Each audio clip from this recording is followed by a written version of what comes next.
Okay guys, अगर आप हम लोगों का चैनल को सब्सक्राइब करके रखे हैं तो जाहिर सी बात है कि आप एईपीएस में काम करते होंगे।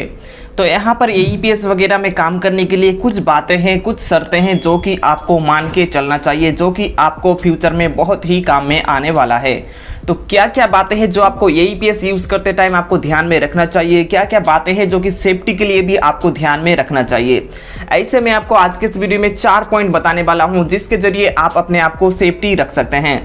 आप सबको पता होगा दुनिया में अगर कोई भी चीज़ का अगर पॉजिटिव दिख है तो उसका नेगेटिव दिख भी है। मतलब अगर पॉजिटिव साइड है किसी चीज़ का तो उनका नेगेटिव साइड भी है। ये बातों को आपको ध्यान में रख के चलना है। तो आज के इस वीडियो में मैं आपको ऐसे 4 पॉइंट्स बताऊंगा जिन 4 पॉइंट को आपको ध्यान में रख के एईपीएस मार्केट में बिजनेस करना है। वैसे तो एईपीएस एक बहुत ही अच्छा प्लेटफॉर्म है जहां पर आपको गांव-गांव तक बैंकिंग का सर्विस देखने को मिल जाता है। बैंकिंग का सर्विस आप अपने ग्राहक तक पहुंचा रहे हैं। तो चलिए फटाफट से मैं आपको इस 4 पॉइंट्स के बारे में बात करूंगा। अगर आप न्यू हैं तो आपको भी ये 4 पॉइंट्स याद रख के चलना है।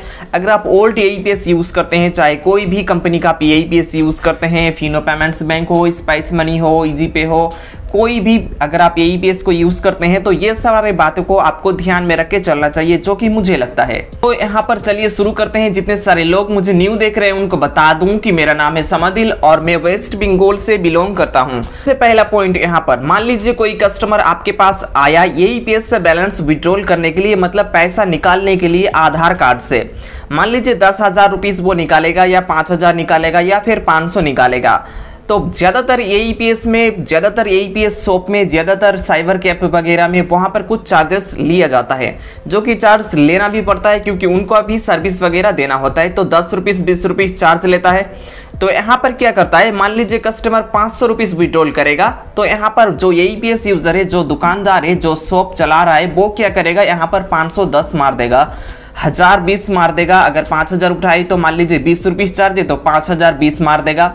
ऐसे अगर आप एईपीएस को यूज़ करते हैं तो ये सर्विस को तुरंत ही आपको बंद करना है। बिल्कुल भी आपको ऐसे विड्रॉल अमाउंट नहीं करना है कि 5,010, 510, 1020 ऐसे करके अमाउंट आपको बिल्कुल भी विड्रॉल नहीं करना है। राउंड फिगर करके आपको अमाउंट को विड्रॉल करना है। अब राउंड फिगर किसे कहते हैं, मान लीजिए 10,000 निकालते हैं, 500 निकालते हैं, 1000 निकालते हैं, 1200 निकालते हैं, 1500 निकालते हैं, 1800 निकालते हैं। ये जो बीच में अमाउंट आ जाता है 10, 20, 30, 50, 60, ये अमाउंट आपको बीच में नहीं लाना है। ये बातें का आपको ध्यान में रखना चाहिए। अगर ये विड्रॉल आप बंद नहीं करते हैं 1010, 2020 तो आपका आईडी को सस्पेंड किया जाएगा बैंक की तरफ से। अब आप जब भी उसी पैन कार्ड से, उसी नाम से किसी अलग कंपनी का आईडी लेंगे तो भी आपको आईडी अप्रूव नहीं किया जाएगा। यहाँ पर उनके बैंकिंग सिस्टम में दिखाया जाएगा कि आप यहाँ पर फ्रॉड ट्रांजैक्शन करते हैं। ये सारा ट्रांजैक्शन फ्रॉड के लिस्ट में जाता है। आपको बैंक आपका आईडी को ब्लॉक भी कर सकता है। तो ध्यान रहे, सबसे पहला पॉइंट मैंने आपको बता दिया, राउंड फिगर करके आपको बैलेंस को विड्रॉल करना है। 1000 विड्रॉल कर रहे हैं तो 1000 एक्स्ट्रा अगर चार्ज कुछ ले भी रहे हैं 5 या 10 रुपीज, 20 रुपीज, तो वो आप कस्टमर के पास से एक्स्ट्रा से मांग लीजिए, ना ही कि उनके खाते से डायरेक्टली विड्रॉल कर लीजिए। इससे फ्रॉड ट्रांजैक्शन वगैरह इसको मानते हैं बैंक। तो इस बात का भी आपको ध्यान में रखना चाहिए। अब बात करते हैं पॉइंट नंबर 2। तो यहाँ पर पॉइंट नंबर 2 है कि मान लीजिए किसी भी कंपनी में आप काम करते हैं, चाहे वो इजीपे हो, स्पाइस मनी हो, कोई भी कंपनी हो, पे नियर बाय हो, उसमें आप देखे होंगे पावर्ड बाय बैंक दिखाता है, जो कि ये बैंकिंग का सर्वर में काम करता है एईपीएस। जैसे कि powered by HDFC bank, powered by ICICI bank, powered by NSDL payment bank, ये सब बैंक आपने दिखा होगा। अब कोई कंपनी, किसी कंपनी ऐसा भी होता है जहां पर पावर में कोई भी बैंक नहीं दिखाता है। जैसे कि पिछले कुछ दिनों में ही एक अभी कंपनी जो लाखों रुपीस लेके मार्केट से चला गया है, उन कंपनी का मैं नाम नहीं लूंगा। यहाँ पर अगर आप काम करते हैं तो आपको भी शायद पता होगा, वो कंपनी अभी चला गया है। वो कंपनी कोई भी बैंक का एईपीएस सर्वर को यूज नहीं करता था, वो एक कंपनी से एपीआई लेके यूज करता था। तो यहाँ पर ये 2 नंबर वाले पॉइंट में आपको ध्यान रखना है कि जो कंपनी में आप काम कर रहे हैं वो कंपनी को आपको सर्च कर लेना है कि वो बैंक का सर्वर को यूज कर रहा है कि नहीं। अगर कोई कंपनी के पास से उसने एपीआई तो नहीं लिया है, अगर एपीआई ऐसे ले लिया तो आपका पैसा फ्रॉड करके वो चला जाएगा। 2 नंबर पॉइंट में आपको ध्यान में रखना है, पावर्ड बाय वगैरह जो बैंक वगैरह दिखाता है वो सारा बैंक में आपको काम करना है। मान लीजिए हम लोग जितने सारे कंपनी में काम करते हैं, आप लोग उसमें काम कर सकते हैं, ट्रस्ट कर सकते हैं। अब यहाँ पर हम 3 नंबर पॉइंट रखे हैं कि आपके पास जितने भी कस्टमर आता है AEPS मनी ट्रांसफर वगैरह करने के लिए, तो ये सारे कस्टमर का आपको रिकॉर्ड भी रखना है, मतलब रजिस्टर भी मेंटेन करना है। पिछले वीडियो में भी मैंने आपको बताया था, कई दिन पहले जो वीडियो अपलोड किया था, कि आपको रजिस्टर मेंटेन करना है। अब रजिस्टर कैसे मेंटेन करना है मैं आपको बता देता हूँ, और इसका क्या फ़ायदा है और इसका क्या नुकसान है ये भी मैं आपको ये पॉइंट में बता देता हूँ।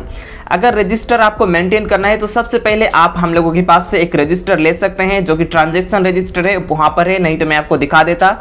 वो ट्रांजैक्शन रजिस्टर ले सकते हैं, या फिर लोकल मार्केट से भी आप ले सकते हैं, ऑनलाइन से भी ले सकते हैं, या फिर खुद से बना भी सकते हैं ट्रांजैक्शन रजिस्टर को। अब ये ट्रांजैक्शन रजिस्टर में आपको क्या करना है, जो भी कस्टमर आपके पास आता है AEPS विड्रॉल करने के लिए या फिर मनी ट्रांसफर करने के लिए, उनका आपको सारा रिकॉर्ड इसमें रखना है। जैसे कि कब आया था, उसने कितने रुपीस का विड्रॉल किया था, उनका लास्ट 4 डिजिट आधार नंबर क्या है, और उनका सही सिग्नेचर भी आपको ले लेना है। अगर सिग्नेचर नहीं आता है तो थंब उनका लगा लेना है। ऐसे आपको रजिस्टर भी मेंटेन करना है। ये मेंटेन करना बहुत ही मैंडेटरी है आपके सेफ्टी के लिए। अब अगर ये आप मेंटेन करते हैं तो आपका क्या फ़ायदा होगा और क्या नुकसान होगा ये मैं आपको बता देता हूँ। मान लीजिए कभी कभार कोई कस्टमर का आपने 10,000 रुपीज़ विड्रॉल किया, विड्रॉल करके उसमें चला गया, उनको आपने पैसा भी दे दिया है, बट सुबह आन के आपको अगर बोले कि आपने मुझे पैसा नहीं दिया है, मैं आपके पास आया ही नहीं था, तो आपके पास क्या प्रूफ होगा उनको दिखाने के लिए।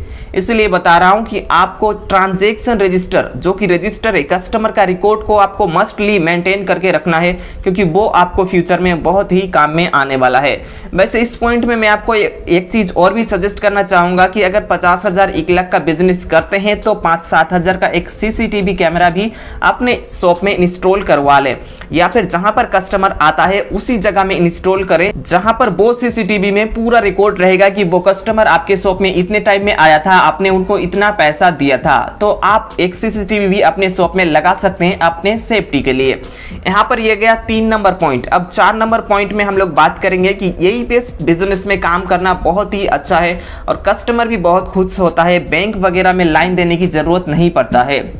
बट इसका एक नेगेटिव पॉइंट भी है, जहां पर मान लीजिए कोई कस्टमर आपके पास आता है AEPS से विड्रॉल करने के लिए 10,000 रुपीज़, तो कभी कभार अमाउंट जो है, ट्रांजैक्शन जो है, फेल्ड हो जाता है। अब ये ट्रांजैक्शन बहुत ही कम फेल्ड होता है, बट कभी कभार सर्वर का इशू आ जाता है तो ये ट्रांजैक्शन फेल्ड हो जाता है। ये ट्रांजैक्शन फेल्ड होने का आपको क्या प्रॉब्लम आएगा मैं आपको बता देता हूँ। कस्टमर के अकाउंट से तो 10,000 रुपीज़ जो आपने विड्रॉल किया है वो डेबिट हो जाएगा, बट आपके वॉलेट में नहीं आएगा। इस केस में क्या करना है, कस्टमर को वेट करना है 7 वर्किंग डेज के अंदर, 7 वर्किंग डेज के अंदर कस्टमर के खाते में ये अमाउंट रिफंड चला जाएगा, ठीक है। बट इस केस में कस्टमर को आपको हैंडल करना होता है कि ये जो है टेक्निकल फेलियर था, ना ही कि एजेंट जो AEPS पैसा उठा रहा है, जो आदमी पैसा उठा रहा है, जो दुकानदार है, ना ही कि उसने लिया है ये पैसा। तो ये बात का भी आपको ध्यान रखना चाहिए। इसी पॉइंट में मैं आपको सजेस्ट करूंगा कि एक नोटिस बोर्ड आपको बनाना है A4 साइज पेज में, और उसमें लिख देना है कि कभी कभार ट्रांजैक्शन फेल्ड भी हो सकता है।